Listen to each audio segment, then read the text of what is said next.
बिस्मिल्लाहिर्रहमानिर्रहीम। अस्सलाम वालेकुम नाज़रीन, मैं हूं आपकी मेज़बान डॉक्टर मुक़द्दस मलिक, आपके अपने प्रोग्राम आपकी बात आपके साथ में। आज हम मौजूद हैं आज़ाद कश्मीर के LA2 में, और जिस तरह से आप जानते हैं कि एक लॉन्ग पीरियड के बाद आज़ाद कश्मीर की तारीख़ में डिफरेंस आया है, एक ऐसी तब्दीली आई है जिसमें लोग बड़े पुरअज़म हैं, पुरजोश हैं। इलेक्शन का समा है और बल्दियात में इख्तियारात निचली सतह तक ट्रांसफ़र हो रहे हैं, और इसमें ऐसे लोग जो नस्ल दर नस्ल ख़ानदानी अपनी एक इस्तकामत को कायम करते हुए बड़ी सर्विसेज करते रहे हैं, उन लोगों का एक ऐसा पीरियड आया जिसमें वो अपनी तमाम हिदमत का एक आवाम से मुतबादल मांग रहे हैं, और उनका हक भी बनता है कि सर्विसेज का इतना लॉन्ग पीरियड जो उन्होंने दिया उसके मुतबादल आवाम ने क्या रद्द-ए-अमल दिया। आज एक स्पेशल मौका आज़ाद कश्मीर की हिस्ट्री में बल्दियात का आया है, जो मैं समझती हूँ कि पाकिस्तान तहरीक इंसाफ की हुकूमत को बिलवास्ता या बिलावास्ता इलेक्शन जो हैं वो करवाने पड़ रहे हैं। और उसमें सबसे बड़ी बात जो है, बल्दियात में तमाम लोग पार्टिसिपेंट कर रहे हैं, और नौजवानों की एक बहुत बड़ी तादाद जो है उन्होंने पार्टिसिपेंट किया, इलेक्शन कंटेस्ट करने के लिए वो फील्ड में निकले हैं। आज हम मौजूद हैं यूनियन कौंसिल कनेली में, और कनेली की एक ऐसी मुमताज़ शख्सियत जिन्होंने सियासत का आगाज़ जब किया तो सियासत इतनी संग दड़े के साथ, मजबूत क़यादत के साथ की कि पाकिस्तान पीपल्स पार्टी के प्लेटफार्म से उन्होंने 40 से 45 साल का एक दरीना जो सफ़र गुजारा, तो ये सारा खिदमत से रिलेटेड था। कभी भी इक़्तिदार को पसंद नहीं किया, और कभी ये कोशिश नहीं की कि वो भी इक़्तिदारी सतह पर कोई ऐसा डेजिग्नेशन लें और फिर खिदमत करें। खिदमत का एक ऐसा अमल उन्होंने जारी और सारी रखा। तो आज वो हमारे साथ मौजूद हैं। मेरी मुराद चौधरी हाजी नाइब साहब हैं, जिनका अपना एक मकाम है, सियासत में एक ख़ास स्टेज है, और सीनियर सियासतदान हैं, और सपोर्ट उनकी हमेशा पाकिस्तान पीपल्स पार्टी के साथ रही है। इस वक्त उनके बेटे चौधरी अजीम नाइब जो हैं वो उम्मीदवार हैं, नामजद उम्मीदवार हैं मेंबर ज़िला कौंसिल के। तो आइए, यूनियन कौंसिल कनेली को जिस तरह से डिवाइड कर दिया गया है, डिवाइड होने से इलेक्शन पर क्या असर हो सकता है, कितनी इसमें वार्ड्स बनी हैं, वोट बैंक क्या है, और किस तरह से इनकी कैंपेन चल रही है, आपकी मुलाकात चौधरी हाजी नाइब साहब से करवाते हैं और उनसे राय लेते हैं। अस्सलाम वालेकुम जी, कैसे हैं आप? वालेकुम अस्सलाम जी, खैरियत से हैं आप? ठीक है जी अल्हम्दुलिल्लाह। कैंपेन के हवाले से अगर बात करें तो जिस तरह से पाकिस्तान तहरीक इंसाफ की हुकूमत भी है यहाँ, और उम्मीदवार उनके भी हैं हर जगह पर, पाकिस्तान पीपल्स पार्टी का ग्राफ आपको LA2 में जिस तरह से हुकूमत भी है, कासिम मजीद साहब यहाँ के MLA भी हैं, कैसा नज़र आता है आपको? हमें तो आगे से बेहतर नज़र आता है इंशाल्लाह। जी हाँ, लोग पीपल्स पार्टी में शामिल भी हो रहे हैं। जी हाँ, और अच्छा, बहुत अच्छा। आप जिस तरह से 40-50 साल या 40 से 45 साल का दौरानिया जो है आपकी खिदमत का, आपने कभी इक़्तिदार को पसंद नहीं किया। आज जब आप अपने बेटे को आपने इलेक्शन के लिए चूज़ किया, तो लोगों का रद्द-ए-अमल कैसा नज़र आता है आपको? बहुत खूबसूरत, लोगों ने तो बहुत अच्छा रिस्पॉन्स दिया है, बहुत अच्छा। सही, मतलब रिस्पांस लोगों का बड़ा हमारे परफेक्ट हाथ में नजर है, बहुत अच्छा जी। बिल्कुल सही। सर, तंजीम साजी के हवाले से यूनियन कौंसिल कनेली को चेंज किया गया है, इसके वार्ड्स जो बनाई गई हैं, पहले ये एक UC थी, इसको डिवाइड कर दिया गया। आपको क्या नज़र आता है कि अब जो डिवाइड हुई यूनियन कौंसिल का हिस्सा या जो वार्ड्स आपके हिस्से में आए हैं, उनका रिजल्ट कैसा नजर आता है? 2 सीटां पाकिस्तान पीपल्स पार्टी ने इंशाल्लाह ताला जी मवासा आ रहा है वो भी, और कनेल यूनियन कौंसिल जो है ये भी बिल्कुल सही इंशाल्लाह। रिजल्ट आपको, मतलब फील्ड वर्क के एतबार से अगर देखा जाए तो सर, जितने भी लोग हैं आपको पर्सनली जानते हैं, आप इसी यूनियन कौंसिल हैं, कौंसिल से हैं, हिदमत का आपका एक प्रोसेस जो है वो चलता रहा है, तो आपको क्या लगता है क्या आवाम वाकई एक अच्छे ग्राफ में पुरजोश होकर आपके साथ है? बहुत अच्छे तरीके नाल मनादल बसन सपोर्ट करने वास्ते तैयार इंशाल्लाह। कुसर की कोई मसला नहीं, जिधर भी जाने अच्छे तरीके नाल लोग पेश आने। और सच्ची गल है, अस 40-45 साल फील्ड च रही था, ये कुछ तकिया था, ये कुछ करने रहे, तो उसने बावजूद लोग भी इंशाल्लाह बहुत खूबसूरत तरीके नाल संगियात लिहाज में तावन करने, तो कोई मुश्किल नहीं। जिस तरह से आपने लोगों की खिदमत की है, आप लोगों को क्या पैगाम देंगे इसी खिदमत को मद्देनजर रखते हुए? आपने कभी इक़्तिदार का लालच नहीं किया, पाकिस्तान पीपल्स पार्टी को सपोर्ट किया है, क्या पैगाम देंगे यूसी कनेली के लोगों को? जाती जड़ा माड़ी तो पता नहीं हूँ 60-65 साल उम्र हो गई माड़ा इस स्टेज पर इंशाल्लाह माड़ा तो दिल तो जहन सब कुछ ये आना लोगों की खिदमत करा जितनी हो सके, और इंशाल्लाह बेटे की भी खिलाने का मकसद है कि ये भी खिदमत करे जो इसने हो सके, या मैं जिच रहे जी। हमने 40 साल खिदमत की है उनकी, और आगे भी करना चाहते हैं। अब उन लोगों ने, उन भाइयों ने, बहन भाइयों ने, सब ने मेरा बेटा नामजद किया है, इलेक्शन के लिए। जी जी। तो उनसे रिक्वेस्ट है कि हमारी पिछली 40 साल कारकर्दगी को भी देखें, आगे भी हम खिदमत करना चाहते हैं आपकी। तो हम बाकी जो बरादरी की बात है, बरादरी सब हमारे भाई हैं, हम एक कबीले के लोग हैं, कोई हमारा इसमें कोई ऐसी बात नहीं है। इंशाल्लाह ताला सब हम एक हैं, ये राजपूत बैठे हुए हैं, बाकी बरादरियाँ भी हैं, सब बरादरी हमारी एक ही है, कलमा पढ़ने वाले हैं सब, तो हम एक हैं। तो इनसे मैं यही गुजारिश करता हूँ कि आप अजीम नायब को कामयाब करें, तो इंशाल्लाह ये सिलसिला चलता रहे जी हमेशा के लिए। तो मेरी इज्जत भी इसी में है और आगे सिलसिला भी चलता रहेगा। बिल्कुल, हिदमत का एक कड़ी जो है वो चलती रहेगी इंशाल्लाह। बिल्कुल जी हाँ जी। तो नाजरीन, हाजी नाइब साहब ने जिस तरह से एक पैगाम दिया है, पैगाम ऑब्वियसली उनका यही है, वो अपनी खिदमत के सिले में अपने बेटे को जिस तरह से उन्होंने नामजद किया और यूनियन कौंसिल के जितने भी ऐसे मोअज़्ज़ीन थे, इलाका मोअज़्ज़ीन थे, उनकी राय पर ही उन्होंने नामज़द किया है। उसी नामज़द होने पर अब उन्हीं की कामयाबी के लिए आपसे वो कह रहे हैं कि वोट दें और सपोर्ट भी करें। जिस तरह से एक खिदमत का सिलसिला उन्होंने जारी रखा हुआ था, उसी को जारी सारी रखने के लिए उन्होंने अपने बेटे को नस्ल दर नस्ल, ताकि ये सिस्टम जो है वो सस्टेन रहे, उसको सस्टेन रखने के लिए जब वो उम्मीदवार बने हैं मेंबर ज़िला कौंसिल के, तो आपसे वो उम्मीद करते हैं कि आप उनको वोट भी देंगे, आप उनको सपोर्ट भी करेंगे और आप उनको कामयाब भी करेंगे, ताकि एक खिदमत का जो सिलसिला है वो कट ऑफ ना हो और वो जारी और सारी रहे। अब हम आपकी मुलाकात राजा रफ़ाकत अली साहब से करवाते हैं। राजा रफ़ाकत अली साहब के बारे में मैं थोड़ी सी आपको आगाही दे दूं कि वो मुस्लिम लीग नून के दबंग वर्कर थे, बड़े रहनुमा थे, बड़े स्पोक पर्सन थे, हमेशा मुस्लिम लीग नून को सपोर्ट किया, गाहे बगाहे उनके लिए हमेशा से स्पीचेस की, प्रोटेस्ट किए। आज वही शख्सियत जो हैं वो हाजी नाइब साहब की मोहब्बत को देखते हुए, हाजी नाइब साहब की हिदमत को देखते हुए, हाजी नाइब साहब की वफा को देखते हुए पाकिस्तान पीपल्स पार्टी का हिस्सा बने हैं। तो आइए आज हम आपकी मुलाकात राजा रफ़ाकत अली साहब से करवाते हैं और उनसे राय लेते हैं कि किस तरह से वो पाकिस्तान पीपल्स पार्टी का हिस्सा बने, कैसे और कब हुई। अस्सलाम वालेकुम जी, कैसे हैं आप? वालेकुम सलाम जी, अल्लाह का शुक्र है, ठीक ठाक हूँ। बिल्कुल सही। राज साहब, आप मुझे ये बताइए कि पाकिस्तान पीपल्स पार्टी नो डाउट के पाकिस्तान में पीडीएम की सूरत में ये सब इकट्ठे हैं, लेकिन आपने आज़ाद कश्मीर में चूँकि ऐसा नहीं है, तो यहाँ आपने मुस्लिम लीग नून कैसे छोड़ी और किस तरह से पीपल्स पार्टी का हिस्सा बने?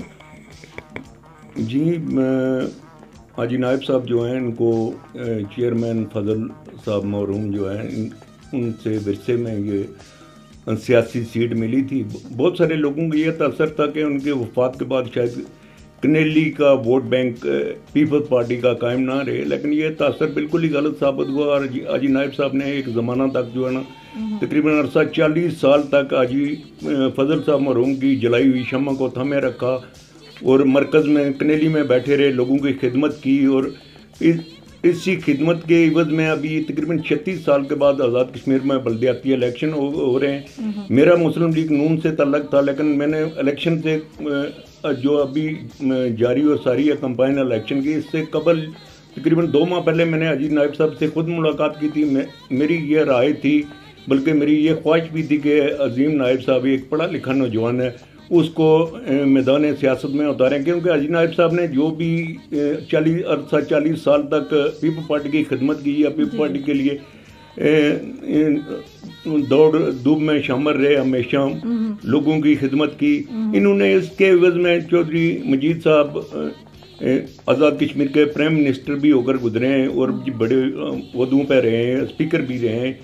इक़्तिदार में कभी भी हाजी नाइब साहब का हिस्सा नहीं रहा। हमारी सबकी ये मेरी इनफरादी राय नहीं है, बल्कि सारी इलाके की आवाम की ये राय थी कि हाजी नाइब साहब ने कभी इक़्तिदार में हिस्सा नहीं लिया। हाजी नाइब साहब के नौजवान अजीम नाइब साहब पढ़े लिखे हैं माशाल्लाह। अभी बड़े अरसे के बाद हमें ये मौका मिला है कि उनकी सिलेक्शन की। हम लोगों ने हमारे कहने पे ही हाजी नाइब साहब ने अजीम नाइब को मैदान अमल में उतारा है। हमने पार्टी छोड़कर हाजी नाइब साहब ने जो इलाके के लिए फलाह बहबूद के लिए गरीब लोगों के लिए काम काज किए हैं, उसके एवज में मैंने अपनी पार्टी को छोड़ा और हाजी नाइब साहब के काफिले में शामिल हो गया, ताकि लोगों की फलाह बहबूद का ये सिलसिला जारी और सारी रहे। बिल्कुल सही। जिस तरह से आप जी, तो नाज़रीन आपने सुना राजा रफ़ाकत अली साहब की क्या ओपिनियन थी हज साहब के बारे में, उनके ख़ानदान के बारे में, उनकी सर्विस ऑफ ह्यूमैनिटी के बारे में। और सबसे बड़ी बात यह कि सियासी टेन्योर में जब किसी भी बड़ी शख्सियत या किसी भी ऐसे सरबराह का गुजर जाना होता है, पास्ट अवे हो जाता है, तो उसके बाद हमें ये लगता है कि शायद ये प्रोसेस या सिस्टम आगे सस्टेन ना हो सके। शायद जिस तरह से एक बंदा अच्छे से चला रहा था सिस्टम को, शायद उस तरह से आगे ना चल सके, लेकिन ऐसा ना हुआ।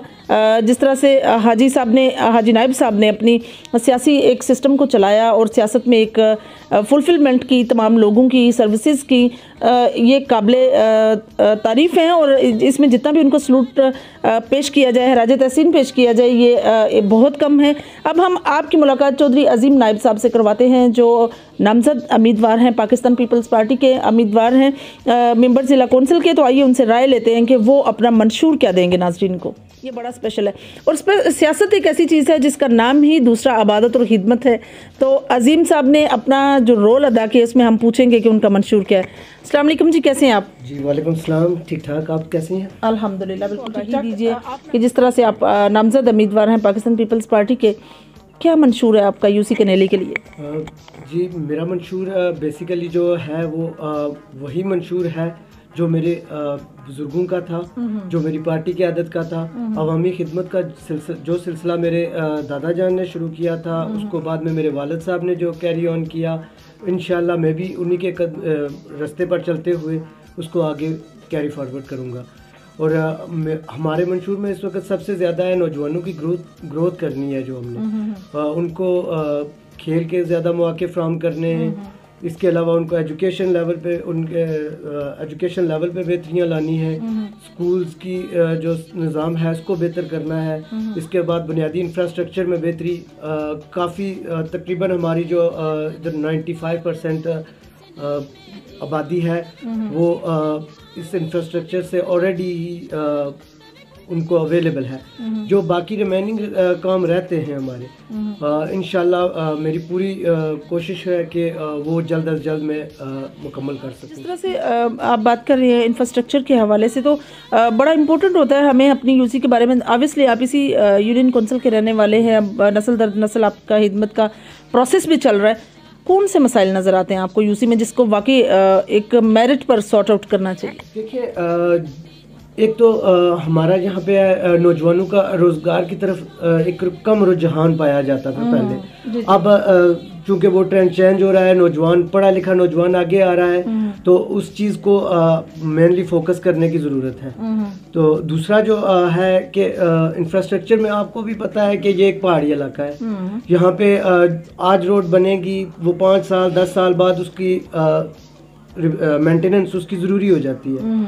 तो जो जहाँ जहाँ हमें मेंटेनेंस की ज़रूरत है वो भी हम उसके साथ में देख रहे हैं। इसके अलावा नौजवानों को खेलों की तरफ राग़िब करने के लिए बहुत ज़्यादा ज़रूरी है कि स्पोर्ट्स के लिए इंफ्रास्ट्रक्चर हम उनके लिए अवेलेबल करें। अख्तियारात निचली सतह पर जब आएंगे, किस हद तक मसाइल में कमी आएगी? आपको क्या लगता है कि जिस तरह से एमएलए या मतलब एक्स जो प्राइम मिनिस्टर हैं मजीद साहब, वो इसी इलाके से थे और उनके बेटे भी अभी तकरीबन 8 से 9 दफ़ा मुसलसल उन्होंने विन किया यहाँ से, तो एक बड़ा हिदमत का सिलसिला उन्होंने भी रखा। लेकिन आपका क्या प्लान है और आपको क्या लगता है कि मतलब ये ग्रास रूट लेवल पर जब आ जाएंगे अख्तियारात, किस हद तक मसाइल में कमी आएगी? जो मजीद साहब का तल्लक है तो उन्होंने इस बात में कोई शक नहीं है कि उन्होंने बहुत ही बेहतरीन काम अपने दौरे हुकूमत में भी किए हैं, अपोजिशन में रहते हुए भी उन्होंने बहुत अच्छे काम किए हैं और इस इलाके की तकदीर बदली है। ग्रास रूट लेवल पे जब आपकी पॉलिटिक्स आ जाती है तो तब फ़ायदा ये होता है कि जो प्रॉब्लम्स यहाँ पे लोकल मोहल्लों में वो होंगे वो हम इजीली उस तक एक्सेस कर सकते हैं। और लोगों के लिए भी ये सबसे ज़्यादा बेनिफिट इस चीज़ का ये होता है कि वो इजीली एक्सेस हो जाते हैं। उनके एक एमएलए से एक्सेस लेने से बेहतर जल्दी आप एक्सेस ले सकते हैं एक ज़िला कौंसिल के मेंबर के पास। और ज़िला कौंसिल का मेंबर ऑलरेडी एमएलए से एक्सेस उसके पास होती है, तो ये एक जो सीढ़ी है वो बन जाती है और हम आसानी से उस मंजिल को तय कर सकते हैं।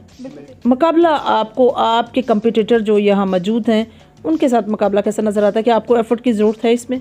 देखिए, इलेक्शन में जब भी आप जाएंगे तो मुकाबले की तो आपको ज़रूरत होगी। आप किसी भी वक्त इसको लाइट नहीं ले सकते।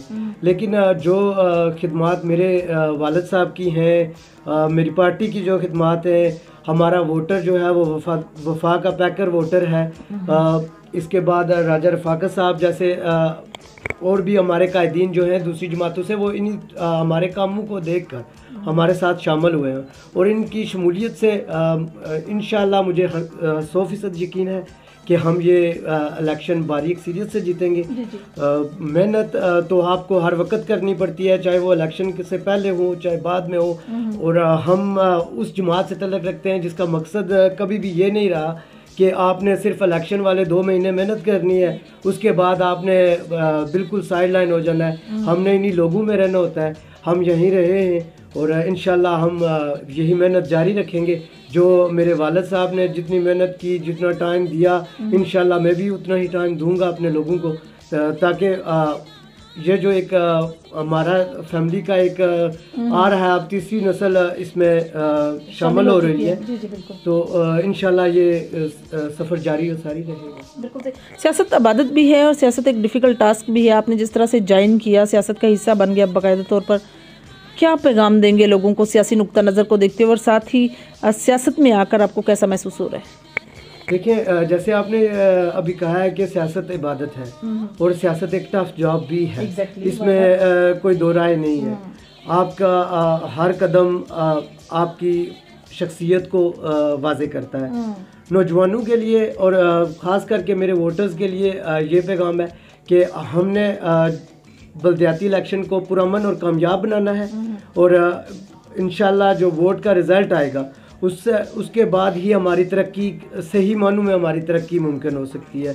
क्योंकि ग्रास रूट लेवल पे जब आपकी पॉलिटिक्स आ जाएगी तो फिर आप तरक्की आपके लिए मज़ीद आसान हो जाएगी हासिल करना। जी तो नाज़रीन, ये थी चौधरी अज़ीम नाइब साहब की गुफ्तगू। प्लान उनका अच्छा है, मैनिफेस्टो बहुत अच्छा है, आवाम के लिए वो बेहतरीन से बेहतरीन काम करना चाहते हैं और ख़िदमत जो है वो उनके खून में शामिल है। और जब बातें हमारी जीन्स में कन्वर्ट हो जाती हैं तो ऑब्वियसली फिर हमारा नस्बुल आइन बन जाता है कि हम खिदमत के इस अमल को जारी रखें और लोगों की इस तरह सर्विस ऑफ ह्यूमैनिटी करते रहें।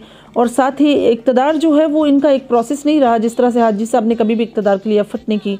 लेकिन इन दीज डेज़ जिस तरह से इलेक्शन हो रहे हैं, लोग पुरअज़म हैं, लोग पुरजोश हैं, क्योंकि इतने साल का दरीना वक्त गुजारने के बाद आवाम को इख्तियारात निचली सतह तक दिए जा रहे हैं, तो इससे काफ़ी बेहतरी आने की उम्मीद है। आप बेहतरीन जानते हैं कि कौन बंदा, कौन सा वफ्द, कौन सी सियासी पार्टी, कौन सा सियासतदान जो है 5 साल के पिछले दौरानिया में या कई सालों से जो है खिदमत करता आ रहा है और एक सिस्टम को लेकर चल रहा है। आप बेहतरीन तरीके से जानते हैं वोट आपके ज़मीर का है, ज़मीर को कभी भी बेचिए नहीं और ज़मीर को फोकस रख कर अपने वोट का इजहार करें, ताकि वोट जो है वो एक अच्छे शहरी और एक अच्छी कौम की अमानत है और निशानी है। इंशाल्लाह मेरी और आपकी मुलाकात होगी फिर किसी नए प्रोग्राम में। तब तक के लिए इजाज़त चाहती हूँ। अल्लाह हाफ़िज़।